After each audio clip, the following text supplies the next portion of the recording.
Today I'm helping Bobby set up his greenhouse, and I thought this would be a good opportunity to introduce some of you to hydroponics if you haven't seen it before. I'm going to plant these tomato plants in a Dutch bucket system. They are big beef hybrid tomatoes, and I will follow their progress as they grow along so that you can see how hydroponics works. I'll be using these 3-gallon buckets. People often ask where Bobby got these from. The man at the feed store saved them for him. You can use a 5-gallon bucket, you can use round buckets, you can use anything you want, but I believe that the 3-gallon size is the best size to have. They have been covered with black plastic in order to block sunlight, which will help prevent an algae problem.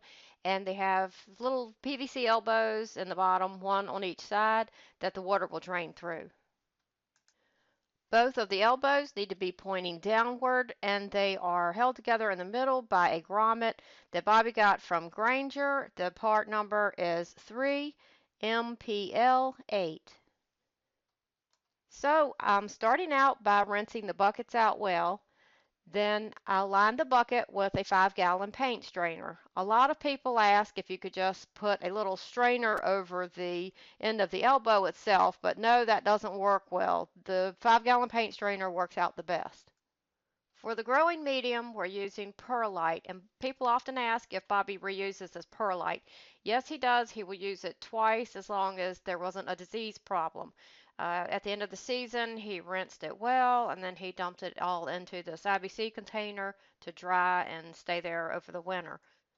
After the second use, the perlite will be dumped into the garden outside to help improve the soil out there.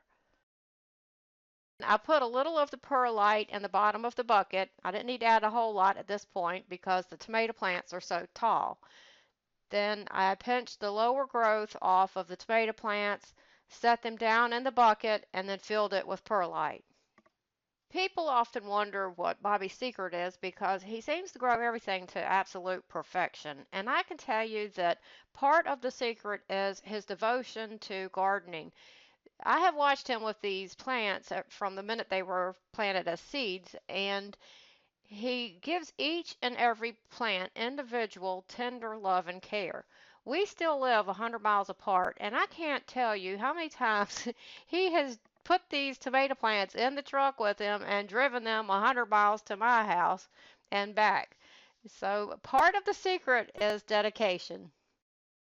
I watered the buckets well. I did this to help settle the perlite in the bucket and to rinse it well. I kept watering until I had a good steady stream coming out of the elbow at the bottom of the bucket. Then a little piece of pipe was added to the elbow and it was set down into the drain pipe. I stuck a small pipe into the perlite that the hose that the water and nutrients will run through would be directed more towards the root of the plant and lessen the chance of evaporation out of the top of the pot. Here's what the whole operation looks like once it's complete. These tomato plants will eventually be attached to strings running up to the ceiling of the greenhouse. Here's the reservoir where the water and nutrients will go. It's just a 27-gallon plastic tote. The water will be pumped through the black pipe and it will go through the little black hoses to each individual plant. The excess will drain out through the bottom elbow and into the large white drain pipe, then back into the reservoir. Here's the reservoir with everything connected and the top placed on it. The pump has a strainer bag placed over it.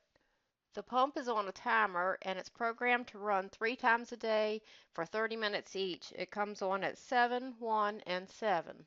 The nutrients that are being used is Master Blend 41838 Tomato Special, and it can be purchased from Morgan County Seeds. Here's one of the tomato plants about 2 weeks later. As you can see, it's doing nicely. As it grows, the suckers will be pinched off and it will be kept to a single stem. If you'd like, you could root this sucker and get a free tomato plant out of it. So that's a brief look at how the hydroponic Dutch bucket system works. I hope it helps.